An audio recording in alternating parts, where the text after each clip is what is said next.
Hello friends, welcome to the GS foundation. एक बार फिर से आप सभी छात्रों का स्वागत करता हूं जीएस फाउंडेशन के इस ऑनलाइन प्लेटफॉर्म पे। और आज के सेशन में हम लोग करने वाले हैं आधुनिक भारत। आधुनिक भारत से संबंधित 15 महत्वपूर्ण प्रश्नों को यहाँ पर कवर करेंगे दोस्तों, विथ फुल एक्सप्लेनेशन। तो आपसे मेरा रिक्वेस्ट है कि आप इस सेशन को एंड तक जरूर देखिएगा। यदि वीडियो अच्छी लगे तो एक लाइक कीजिएगा, अपने दोस्तों के साथ शेयर कर दीजिएगा। और यदि आप भी इस चैनल पर नए हैं और अभी तक चैनल को सब्सक्राइब नहीं किया है दोस्तों, तो चैनल को जरूर सब्सक्राइब कर लीजिएगा, बेल आइकन को प्रेस कर लीजिएगा। दोस्तों, आपको मालूम होना चाहिए कि मैं लगातार जो है आपके लिए वीडियो ला रहा हूं और ये वीडियो रोटेशन वाइज आ रही है। ठीक है, यानी पहले हिस्ट्री, उसके बाद जियोग्राफी और उसके बाद पॉलिटी। ठीक है, तो इनसे संबंधित वीडियो में रोटेशन वाइज ला रहा हूं। ठीक है, तो आप इसे रोज देखना मत भूलिए। ठीक है, चलिए यहां पर सेशन की शुरुआत कर लेते हैं। तो ये पहला सवाल क्या है दोस्तों? कहता है कि भारतीय राष्ट्रीय कांग्रेस की स्थापना कब हुई थी? 1880, 1885, 1890 या 1900 में? आंसर कीजिएगा। भारतीय राष्ट्रीय कांग्रेस की स्थापना कब हुई थी? तो इसका राइट आंसर क्या हो जाएगा? ऑप्शन बी सही आंसर हो जाएगा, 1885 में हुई थी। 1885 यानी 28 दिसंबर 1885 को हुई थी। क्लियर? इसकी स्थापना किसने की थी? तो एओ ह्यूम ने की थी। एओ ह्यूम ने इसकी स्थापना की थी। ठीक है, यदि आपसे पूछ लिया जाए कि इसका प्रथम अधिवेशन कहाँ हुआ था, तो याद रखिएगा मुंबई में हुआ। कहाँ पर हुआ था? और मुंबई के गोकुल दास तेजपाल संस्कृत महाविद्यालय में हुआ था। महाविद्यालय में हुआ था।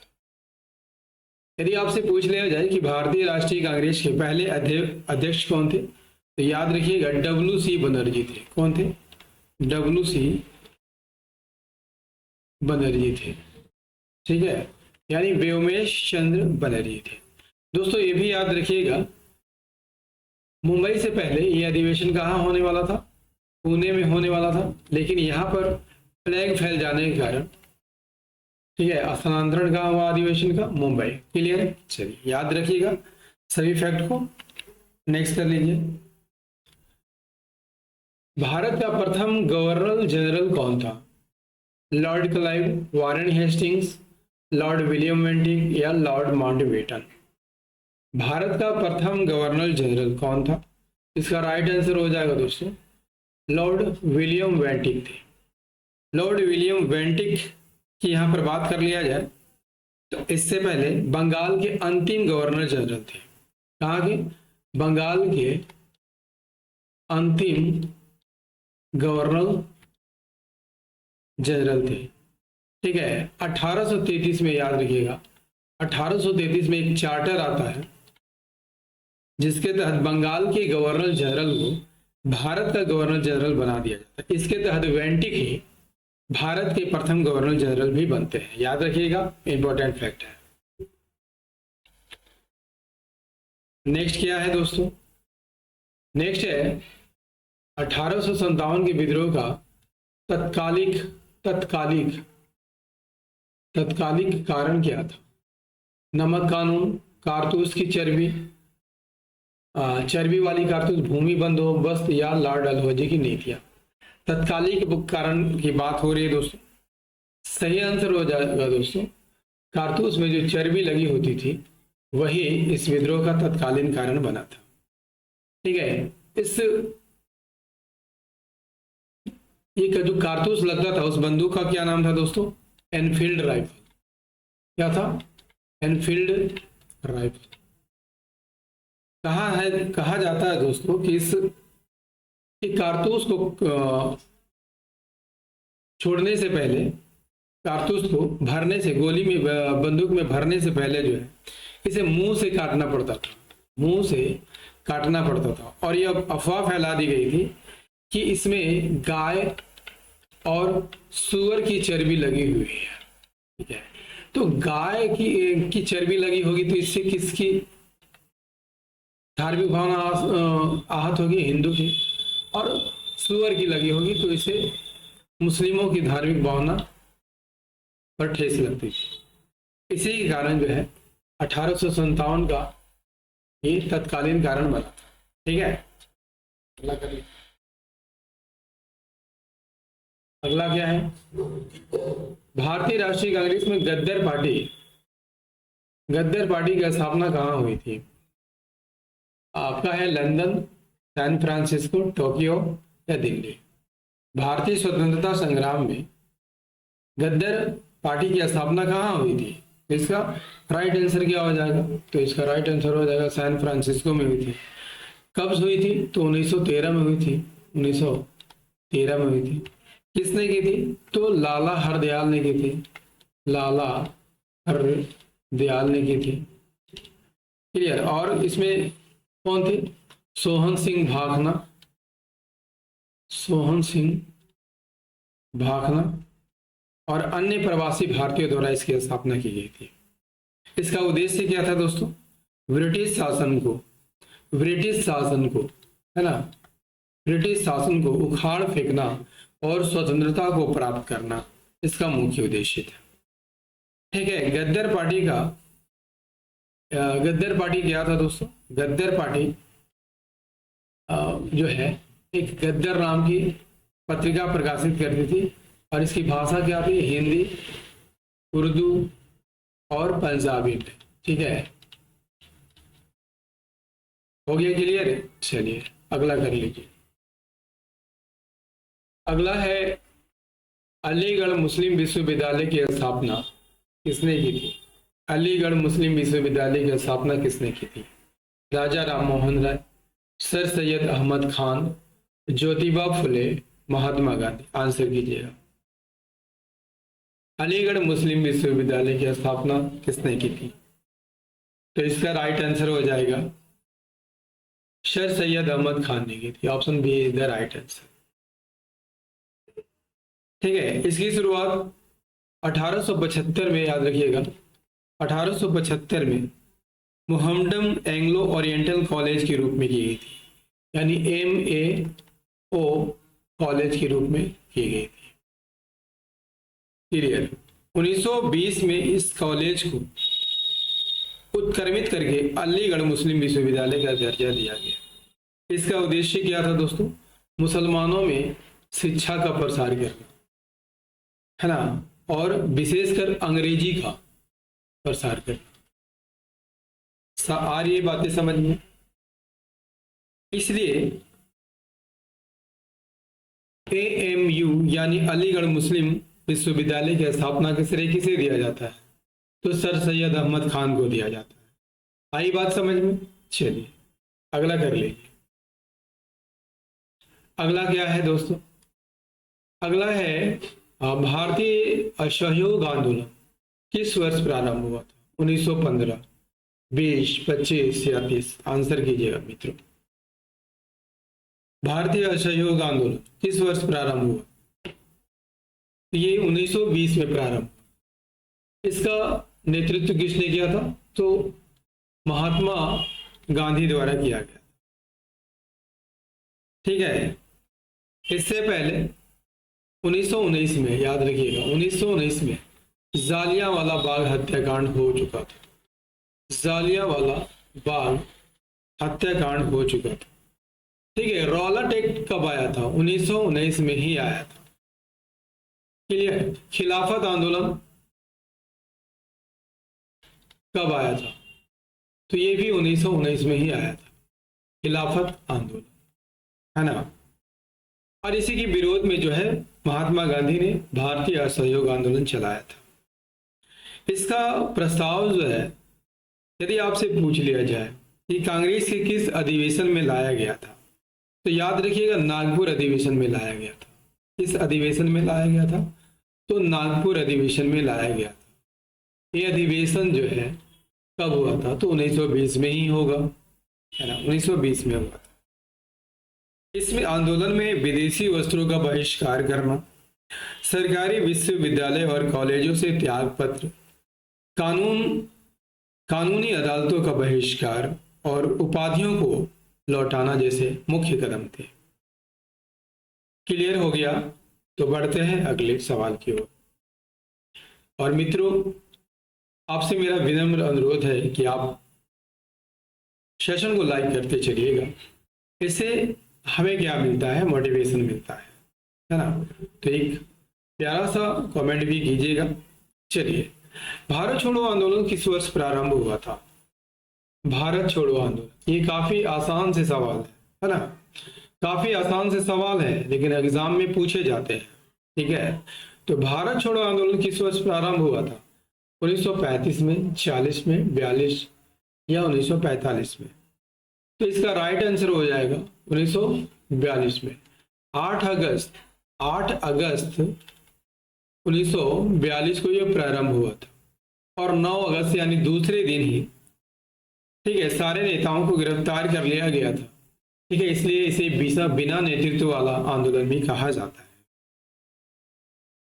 ठीक है, ये कहाँ से शुरू हुआ था दोस्तों? मुंबई से शुरू। कहाँ से शुरू हुआ था? तो ये मुंबई से शुरू हुआ था और मुंबई के ग्वालियर टैंक मैदान से शुरू हुआ था। ये भी याद करके रखिएगा, है ना, ग्वालियर टैंक मैदान से शुरू हुआ था।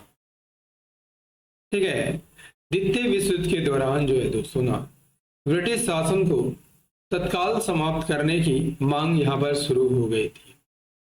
इसमें गांधी जी ने कौन सा नारा दिया था? डू और डाई का नारा दिया था। डू और डाई, यानी करो या मरो का नारा दिया था। ठीक है, आंदोलन में व्यापक स्तर पर हड़तालें हुई, प्रदर्शन हुई, अंग्रेजी शासन के विरुद्ध जो है हिंसक प्रदर्शन भी हुए। इस प्रकार भारत छोड़ो आंदोलन कब प्रारंभ हुआ? तो 1942 में प्रारंभ हुआ। नेक्स्ट कर लीजिए। नेक्स्ट क्या है? साइमन कमीशन भारत कब आया था? साइमन कमीशन भारत कब आया था? देखिए, साइमन कमीशन का निर्माण तो 1927 में हो गया था, लेकिन भारत कब आया था? तो ये 1928 में आया था। Option B is the right answer. ठीक है, इसमें 3 सदस्य थे, ये भी याद रखिएगा। इसमें 3 सदस्य थे। कौन कौन से सदस्य थे आप इसका कमेंट में आंसर कीजिएगा दोस्तों। लेकिन इसमें कोई भी भारतीय शामिल थे क्या? कोई भी भारतीय शामिल नहीं थे, इसलिए भारत में इसका पुरजोर विरोध हुआ और नारा दिया गया कि साइमन गो बैक, यानी साइमन तुम वापस चले जाओ। और याद रखिएगा, इसी का विरोध जब लाला लाजपत राय कर रहे थे दोस्तों, तो पुलिस की लाठी चार्ज से जो है लाला लाजपत राय गंभीर रूप से घायल हो गए थे और बाद में उनकी मृत्यु भी हो गई थी। ठीक है, तो इन सारे फैक्ट को आप याद करके रखिएगा, परीक्षा में काम आएंगे। ठीक है, तो चलिए अगले सवाल की ओर बढ़ते हैं। देखिए अगला सवाल क्या है, ये भी काफी इंपॉर्टेंट सवाल है ना। जालियांवाला बाग हत्याकांड कब हुआ था? देखिए पिछले ही क्वेश्चन में बता चुका हूं कि जालियांवाला बाग हत्याकांड 13 अप्रैल 1919 को हुआ था। ठीक है, कहां पर हुआ था दोस्तों? तो ये अमृतसर में हुआ था। कहां पे हुआ था? तो ये अमृतसर में हुआ था। इसमें क्या हुआ था दोस्तों? जनसभाएं हो रही थी, यहाँ पे जनसभाएं हो रही। ठीक है, सत्यपाल किचलू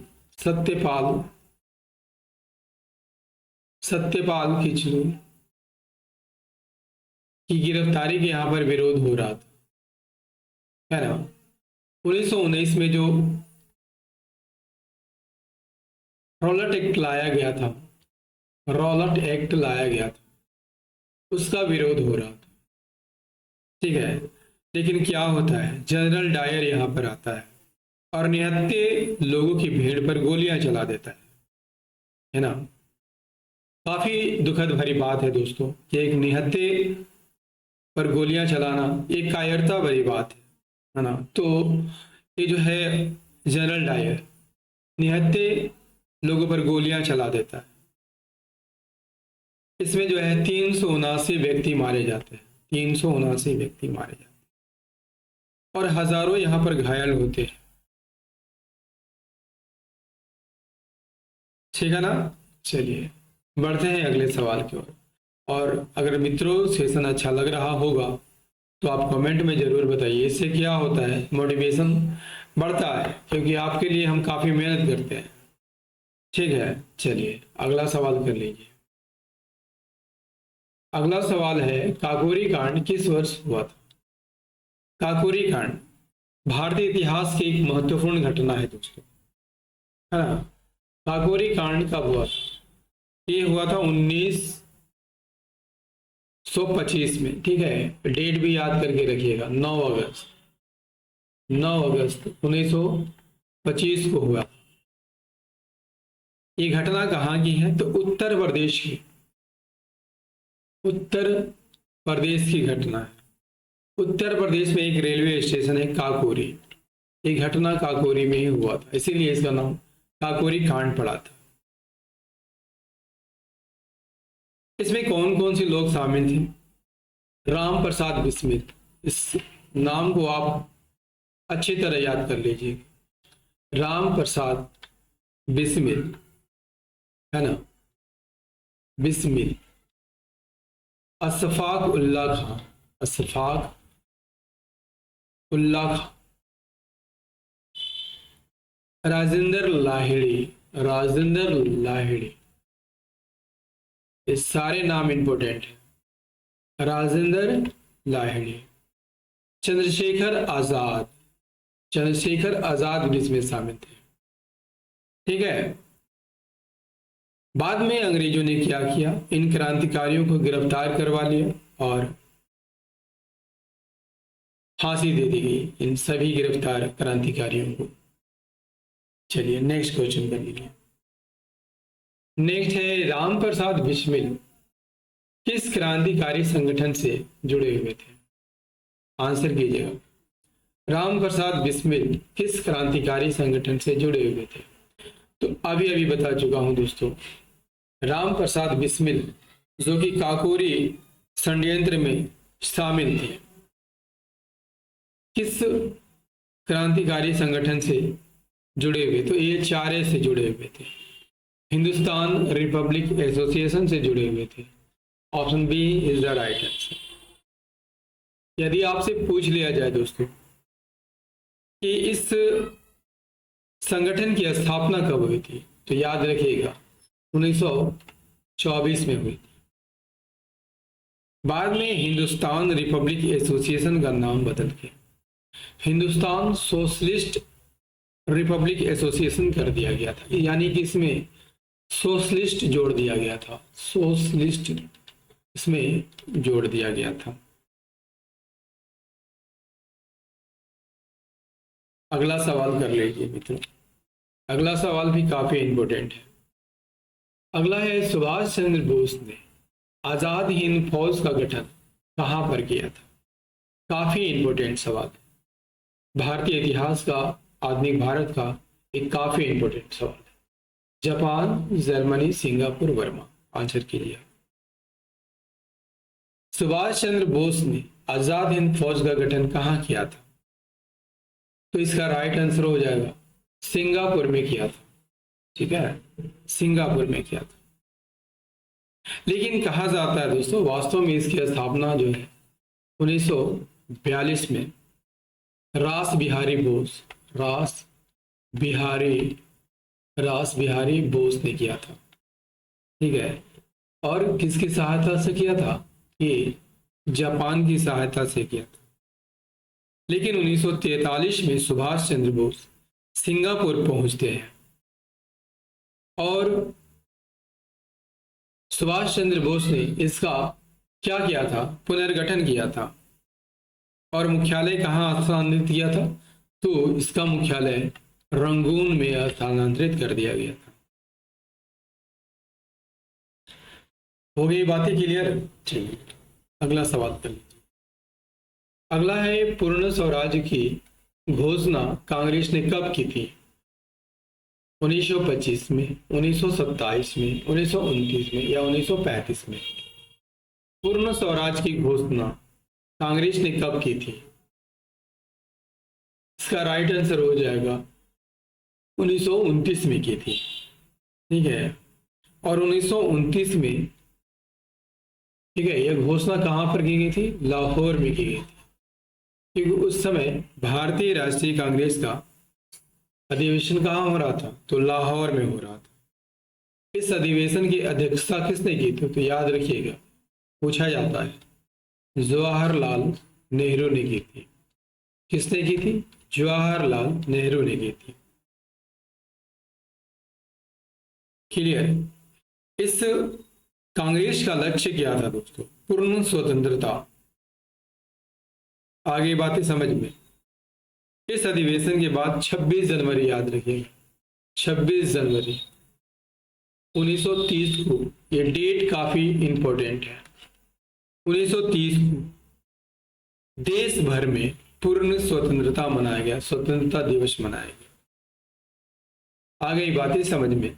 चलिए अगला सवाल कर लीजिए। और मित्रों, सेशन कैसा लग रहा है?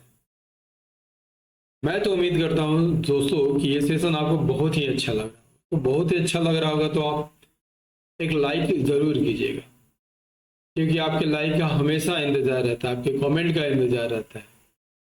लाइक और कमेंट ऐसे चीज है दोस्तों जो किसी भी यूट्यूबर की हौसला को बढ़ाने का काम करते हैं। तो एक लाइक और कमेंट जरूर किया कीजिए। चंपारण सत्याग्रह किस वर्ष हुआ था? चंपारण सत्याग्रह किस वर्ष हुआ था? तो चंपारण सत्याग्रह बिहार में चंपारण नामक गांव में कब हुआ था? 1917 में हुआ था। और ये शुरू किसने किया था? तो M.K. गांधी ने किया था, महात्मा गांधी द्वारा किया गया। इसका कारण क्या था दोस्तों? क्योंकि अंग्रेज जो थे ना, वो नील की खेती करने वाले किसानों को जबरन तीन कठिया प्रणाली जो है, तीन कठिया प्रणाली के तहत जो है इनको नील की खेती करने के लिए दबाव बनाते थे, है ना। महात्मा गांधी को किसानों की दुर्दशा नहीं देखी गई और महात्मा गांधी जो है चंपारण गए, इसका विरोध भी हुआ था। अंग्रेजों के खिलाफ जो है चंपारण सत्याग्रह उन्होंने किया और अंततः जो है नील की जबरन खेती पर प्रतिबंध लगाया गया। ये सारी बातें काफी इंपॉर्टेंट है दोस्तों, तो आप जरूर इसे आप कॉपी में नोट डाउन करिएगा। चलिए अगला सवाल कीजिए। द्वितीय गोलमेज सम्मेलन कब आयोजित हुआ था? 1930 में, 1931 में, 1932 में या 1935 में? द्वितीय गोलमेज सम्मेलन, ये भी काफी इंपॉर्टेंट सवाल है ना। द्वितीय गोलमेज सम्मेलन कहां पर हुआ था दोस्तों? पहले तो जान लीजिए कब हुआ था। तो 1931 में हुआ था, 7 सितंबर। आप डेट को भी याद रखिएगा, 7 सितंबर 1931 से 1 दिसंबर याद रखिएगा, 1 दिसंबर 1931 तक यह चला था।